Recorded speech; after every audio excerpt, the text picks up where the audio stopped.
Hello friends, I am Ankita. We start our session with a motivational quote. The expert in anything was once a beginner. Means अगर हमें किसी में भी expert बनना है तो उसके लिए पहले हमें क्या बनना पड़ेगा? बिगनर. मीन्स उससे रिलेटेड जो भी बेसिक नीड्स है वो सब हमें समझनी होती है. फॉर एग्ज़ाम्पल अगर हम किसी सब्जेक्ट को लेके चलें, सब्जेक्ट के अगर हमें हाई पॉइंट तक पहुंचना है, मतलब अगर हमें उसे पूरा समझना है तो उसके लिए हमें उसकी जो भी बेसिक नीड्स है, बेसिक कॉन्सेप्ट्स हैं, उन सबको हमें क्या करना होता है? क्लियर करना होता है. रीजनिंग मीनिया उन लोगों के लिए एक ऐसा बेस्ट प्लेटफॉर्म है जहाँ जो लोग गवर्नमेंट के कॉम्पिटिटिव एग्ज़ाम की प्रिपरेशन कर रहे हैं. रीजनिंग मीनिया में हम रीजनिंग के सारे कॉन्सेप्ट्स को बेसिक वे से सीखेंगे. वन बाय वन हम सारे कॉन्सेप्ट्स क्लियर करेंगे पहले हर एक टॉपिक के, साथ में उन पर बेस्ड क्वेश्चंस भी सॉल्व करेंगे. रीजनिंग मीनिया में हम रिसेंट में बैंक और इंश्योरेंस के एग्ज़ाम में जो भी लेटेस्ट पैटर्न के क्वेश्चंस पूछे गए हैं वो भी डिस्कस करेंगे. रीजनिंग मीनिया में हम 0 लेवल से लेकर 100 लेवल तक, मीन्स जो इस बच्चे ने अभी प्रिपरेशन करना स्टार्ट करा है वो और जिसको आता है इस बीच के, उन सारे बच्चों के लिए सारे कॉन्सेप्ट्स होंगे यहाँ पर और सारे क्वेश्चंस भी हम यहाँ पर सॉल्व करेंगे. अच्छा, अब हम डिस्कस करते हैं रीजनिंग होती क्या है. हम सब जानते हैं हमारा जो माइंड होता है वो कहीं ना कहीं खुरापाती तो होता ही है. अब बस उस खुरापाती माइंड को इनोवेटिव वे से यूज़ करना ही क्या होती है? रीजनिंग कहलाती है. तो हम आपको रीजनिंग मेनिया में सारे कॉन्सेप्ट्स को बहुत ही इजी वे से सॉल्व करना बताएंगे. आज हम यहाँ रीजनिंग का सिलेबस डिस्कस करेंगे. कल से वन बाय वन हम सारे टॉपिक्स लेंगे, उनके कॉन्सेप्ट्स क्लियर करेंगे और उन पर बेस्ड क्वेश्चंस करेंगे. आपका ऑनलाइन अब आप घर बैठे ही बैंक और इंश्योरेंस के जो रीजनिंग टॉपिक्स हैं वो सारे आप क्लियर कर सकते हैं. रीजनिंग के सिलेबस में हमारा फर्स्ट जो टॉपिक आता है वो सिलॉजिज्म आता है. प्री एग्ज़ाम में सिलॉजिज्म से 5 नंबर फिक्स होते हैं, 5 नंबर के क्वेश्चंस आते हैं और मेन एग्ज़ाम में यहाँ पर 2 to 3 क्वेश्चंस आपसे पूछे जा सकते हैं. ठीक है. सिलॉजिज्म बहुत ही इजी टॉपिक होता है. इसमें आपको वेन डायग्राम के थ्रू क्वेश्चंस सॉल्व करने होते हैं. आपने देखे होंगे अगर आपने कभी पेपर दिया है तो. वैसे हम वन बाय वन यहाँ सारे टॉपिक्स क्लियर करेंगे. आज हम बस ओवरव्यू देख रहे हैं कि रीजनिंग का सिलेबस क्या है बैंक और इंश्योरेंस के एग्ज़ाम के लिए. सिलॉजिज्म में मैं आपको क्वेश्चंस के एग्जांपल बताती हूँ कैसे आते हैं. सम ए आर बी, ये वेन डायग्राम के थ्रू अपन सॉल्व करते हैं. उसमें ये हम सारे क्वेश्चंस आपको सॉल्व करवाएंगे. Next, inequality. इनइक्वलिटी भी प्री में 5 मार्क्स का आता है. मेंस में आपको 2 मार्क्स के क्वेश्चंस इसमें देखने को मिल सकते हैं. इनइक्वलिटी में क्या होता है? आपको ये 3 सिंबल्स होते हैं जो आपको इनइक्वलिटी में देखने को मिलते हैं. इनइक्वलिटी का पूरा टॉपिक इन 3 सिंबल्स पर ही बेस्ड होता है. थर्ड टॉपिक हमारा है डायरेक्शन. डायरेक्शन क्या है? डायरेक्शन में आपको क्या क्वेश्चंस कैसे दिए हुए होते हैं? सपोज दिया होगा A is east of B and B is north of C, तो आप ऐसा डायग्राम बना लेंगे. अब इसमें आपको क्या पूछेगा? वो A की डायरेक्शन पूछ सकता है विथ रेस्पेक्ट टू C, कि C के रेस्पेक्ट में A कहाँ पर बैठा है. तो C के रेस्पेक्ट में A, ये नॉर्थ डायरेक्शन होती है, ये ईस्ट डायरेक्शन होती है. अब ये यहाँ पर बैठा है, सॉरी ये वेस्ट डायरेक्शन होती है, ये यहाँ पर बैठा है, तो ये नॉर्थ वेस्ट डायरेक्शन में बैठा है. तो ऐसे क्वेश्चंस आपको डायरेक्शंस में देखने को मिलेंगे. नेक्स्ट है हमारा डायरेक्शन से भी आपको 2 to 3 क्वेश्चंस आपको प्री में एग्ज़ाम में देखने को मिल सकते हैं और 2 क्वेश्चंस आपको मेंस के पेपर में देखने को मिल सकते हैं. नेक्स्ट हमारा टॉपिक है ब्लड रिलेशन. ब्लड रिलेशन से आपको 2 to 3 क्वेश्चंस प्री में देखने को मिलेंगे और 2 क्वेश्चंस आपको मेंस में भी कैसा पजल फॉर्म में आपको क्वेश्चंस देखने को मिल सकते हैं. ब्लड रिलेशंस के क्वेश्चंस आपको कैसे होंगे? ब्लड रिलेशन में आपको, अब मैं बेसिक बताती हूँ पहले. ब्लड रिलेशन में हम मेल जो भी होता है उसको हम प्लस से डिनोट करते हैं और जो फीमेल होते हैं उनको हम माइनस से डिनोट करते हैं, ठीक है। अब ऐसा दिया होगा A is brother of B, means A जो है वो बी का भाई है, तो हम इसको ऐसे डिनोट करेंगे। अब बोलता है बी इज़ वाइफ ऑफ सी, मतलब बी जो है वो क्या है, वाइफ है सी की, तो बी फीमेल हो गई, सी क्या हो गया, मेल हो गया। अब वो आपसे पूछ सकता है ए और सी का रिलेशन, कि ए और सी में क्या रिलेशन होगा, मीन्स ए जो है वो सी के साथ क्या रिलेशन रखता है, तो ए सी का क्या होगा, brother in law.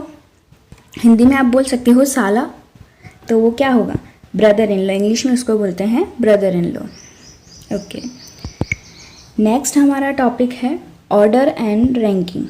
Order and ranking से आपको प्री के एग्ज़ाम में 2 क्वेश्चंस देखने को मिलते हैं, और मेंस में आपको 2 to 3 क्वेश्चंस हो सकते हैं आपको देखने को मिल जाएं।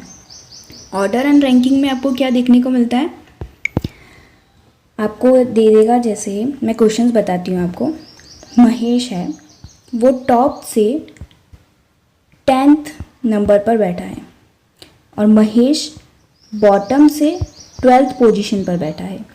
तो आपसे वो क्वेश्चंस पुटअप करेगा कि इस टोटल टॉप टू बॉटम में कितने पीपल बैठे हुए हैं, या ये हॉरिजॉन्टल भी पूछ सकता है कि महेश है वो नॉर्थ से 10th नंबर पर बैठा है, और महेश राइट साइड से या ईस्ट साइड से 12th नंबर पर बैठा है। तब वो पूछ सकता है इस पूरी जो रो है उसमें कितने पर्सन्स बैठे हैं। तो आपको पता करना पड़ेगा, इसकी एक फार्मूला है, वो मैं आपको फार्मूला बताऊंगी, तो आप इजी वे में आप ये कैलकुलेट कर सकते हैं। नेक्स्ट हमारा टॉपिक है coding decoding. Coding decoding pre के एग्ज़ाम में आपको 5 मार्क्स का मिल सकता है, 5 या 4, और मेंस के एग्ज़ाम में भी आपको 5 मार्क्स का ये टॉपिक मिल सकता है। कोडिंग डिकोडिंग के क्वेश्चंस आपको कैसे मिलेंगे, कोडिंग डिकोडिंग 2 टाइप्स की होती है। एक होती है चाइनीज़, एक होती है अल्फ़ाबेट।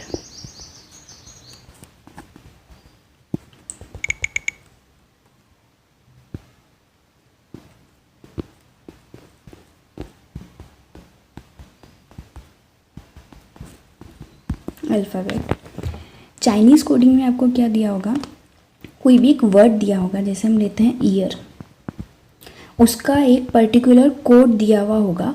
जैसे आपका 3 to 4 लाइंस का ये कोडिंग डिकोडिंग होता है। अब ईयर हर जगह ये इसी टाइप में लिखा होगा, जैसे हैश और परसेंटेज। नेक्स्ट लाइन में भी अगर ईयर लिखा होगा तो उसका कोड यही होगा। तो इसे हम जो कहते हैं वो होती है चाइनीज़ कोडिंग। नेक्स्ट होती है हमारी अल्फ़ाबेट कोडिंग। अल्फ़ाबेट कोडिंग में आपको क्या होता है, जैसे हेट लिखा है, उसका आपको कोड दे दिया जाएगा 4 E and hash. It means 4 क्या डिनोट कर रहा है, 4 यहाँ अल्फ़ाबेट है, तो 4 ये यहाँ डिनोट कर रहा है। E जो last letter of the word होगा वो यहाँ पर प्लेस करना है। अब आपको हैश ढूंढना होगा कि हैश का क्या यूज़ आ रहा है, मतलब आपको 3-4 वर्ड दिए होंगे, उनसे आपको पता करना होगा कि कोड क्या बन रहा है, वो आपकी होती है कोडिंग डिकोडिंग। तो ये सारे आपके टॉपिक्स होते हैं रीजनिंग के, जो आपके बैंक और इंश्योरेंस के एग्ज़ाम में पूछे जाते हैं। और भी टॉपिक्स हैं जो हम डिस्कस करते हैं। नेक्स्ट हमारा टॉपिक है alphabetic series, alphabets numeric series. It means हम अभी जो सारे टॉपिक्स हैं मैं आपको केवल ओवरव्यू दे रही हूँ, 1 by 1 करके हम एक एक टॉपिक लेंगे, जिसके हम पहले बेसिक कॉन्सेप्ट्स क्लियर करेंगे, फिर उसके बाद में हम आपको सारे क्वेश्चंस भी कराएंगे जो अभी बैंक के रिसेंट एग्ज़ाम्स में पूछे गए हैं। अभी मैं आपको केवल ओवरव्यू बता रही हूँ कि क्या क्या सिलेबस है और कैसे कैसे क्वेश्चंस आपसे पूछे जा सकते हैं। अल्फ़ा न्यूमेरिक सीरीज़ मीन्स आपको एक सीरीज़ दे दी जाएगी, जैसे अल्फ़ा न्यूमेरिक मतलब उसमें अल्फ़ाबेट भी होंगे और न्यूमेरिक वर्ड्स भी होंगे। जैसे आपको दिया E4 F G7 A और E8 T। ये आपको जैसे तीन वर्ड्स की सीरीज दी है। अब इसमें से आपको कुछ भी क्वेश्चन पूछ सकता है कि अगर इस वर्ड्स में हम जैसे काउंट करें, किसमें 2 से ज़्यादा अल्फ़ाबेट है या किसमें एक अल्फ़ाबेट है, किसमें एक भी अल्फ़ाबेट नहीं है। जैसे अगर आपको एक वर्ड ये भी दिया हो G10B, अब अगर आपसे ये क्वेश्चन पुटअप करें ऐसे कितने वर्ड्स हैं जिसमें केवल एक वॉवेल आ रहा है, तो इसमें एक वॉवेल है, इसमें भी एक वॉवेल है, इसमें भी एक वॉवेल है, इसमें दोनों ही क्या है, कॉन्सोनेंट है। तो हमारा आंसर क्या हो जाएगा 3। ऐसे आपको क्वेश्चंस पूछे जाते हैं। ये होती है आपकी अल्फ़ा न्यूमेरिक सीरीज़। अब अल्फ़ाबेट सीरीज़ होती है जिसमें केवल आपको अल्फ़ाबेट्स लिखे हुए होते हैं, जैसे EF GAF CDQ। अब इस पर भी आपको क्या क्वेश्चंस पुटअप कर सकता है, ऐसे कितने वर्ड्स हैं जिसमें एक से ज़्यादा वॉवेल है, तो एक ये हो गया, इसमें एक ही है, इसमें एक भी नहीं है, तो हमारा आंसर क्या होगा, ओनली 1। अब एक जो सीरीज़ है वो है आपकी न्यूमेरिक सीरीज़। न्यूमेरिक सीरीज़ में क्या होगा, ओनली आपको नंबर्स दिए हुए होते हैं, जैसे 7 8 9 2 9 5 6 5 4। अब आपसे ऐसे पूछ सकता है कौन सा, अगर इन सब वर्ड्स को, अगर इन सब लेटर्स को हम डिसेंडिंग ऑर्डर्स में करें, डिसेंडिंग मीन्स होता है डिक्रीजिंग ऑर्डर में, डिक्रीजिंग ऑर्डर में अगर हम इसको जमा दें तो कौन सा वर्ड्स राइट से सेकंड नंबर पर होगा, सॉरी लेफ्ट से सेकंड नंबर पर होगा या राइट से सेकंड नंबर पर, ऐसे क्वेश्चंस आपको इन सीरीज़ में देखने को मिल सकते हैं। सेकंड हमारा अब टॉपिक है machine input output. Machine input output में आपको कुछ स्टेप्स दिए हुए होते हैं, एक एग्जाम्पल फॉर्म में आपको दिया हुआ होगा। नेक्स्ट आपको कुछ इनपुट दिया हुआ होगा और उन्हीं आपको स्टेप्स को फॉलो करके उस इनपुट के स्टेप्स बनाने होते हैं। ये हम आपको जब टॉपिक हम क्लियर करेंगे तब हम आपको अच्छे से एक्सप्लेन करेंगे। नेक्स्ट टॉपिक है हमारा डेटा सफिशिएंसी। डेटा सफिशिएंसी क्या होता है, इसमें आपको एक स्टेटमेंट दिया हुआ होगा, कंक्लूजन्स दिए हुए होंगे 1 और 2। अब एक स्टेटमेंट दिया हुआ है, उसमें कुछ क्वेश्चंस पूछे जाएंगे आपसे, आपको बताना है केवल 1 का यूज़ लेके वो अपन आंसर निकाल पा रहे हैं, केवल सेकंड का यूज़ लेके आप आंसर निकाल पा रहे हो, या दोनों का यूज़ लेके आप आंसर निकाल पा रहे हो। मतलब आपको बताना है कि कौन सा डेटा सफिशिएंट है उस क्वेश्चन का आंसर निकालने के लिए। Only 1, only 2, either 1 either 2, neither 1 nor 2, या दोनों सफिशिएंट है, हम दोनों का यूज़ लेके हम आंसर अपना निकाल पा रहे हैं। तो ये होता है डेटा सफिशिएंसी। ये आपके पहले प्री एग्ज़ाम में नहीं पूछा जाता था, बट अब प्री एग्ज़ाम में 2 to 3 मार्क्स का पूछने लग गए हैं। ये है आपके मेंस का टॉपिक है। मेंस में आपको 5 मार्क्स के क्वेश्चंस इसमें देखने को मिलते हैं। मशीन इनपुट आउटपुट आजकल प्री में भी पूछा जा रहा है, वो होता है आपका 5 मार्क्स का। Alphabet series, alpha numeric series और नंबर सीरीज़, ये भी आपके 5 मार्क्स के प्री में पूछे जाते हैं। मेंस में भी आपको 2 to 3 मार्क्स का ये पूछा जा सकता है। नेक्स्ट हमारा टॉपिक है पजल।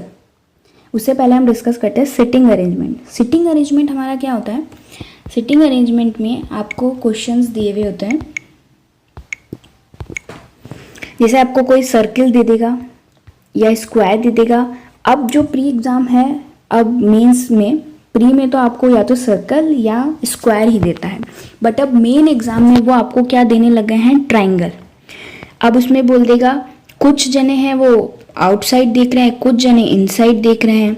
स्क्वायर में कैसे, जो कॉर्नर पे बैठे हैं वो इनसाइड हैं और जो एज पर बैठे हैं वो आउटसाइड देख रहे हैं। ट्रायंगल में आपको कैसे देगा, जो कॉर्नर पे बैठे हैं वो आउटसाइड देख रहे हैं और जो एज पर बैठे हैं वो इनसाइड देख रहे हैं। तो ये जो हमारा फॉर्मेट होता है वो तो होता है हमारा सिटिंग अरेंजमेंट। आपको बैठाना है, वो आपको बताएगा कौन इनसाइड कौन आउटसाइड देख रहा है, या ये भी बोल सकता है कुछ पर्सन इनसाइड है कुछ पर्सन आउटसाइड है, और आपको बताएगा कि वो इसके लेफ्ट में बैठा है वो उसके राइट में बैठा है। तो आपको ये फॉर्मेशन पूरी बना के और आपको 5 क्वेश्चंस दिए हुए होते हैं, उसके आंसर्स निकालने होते हैं।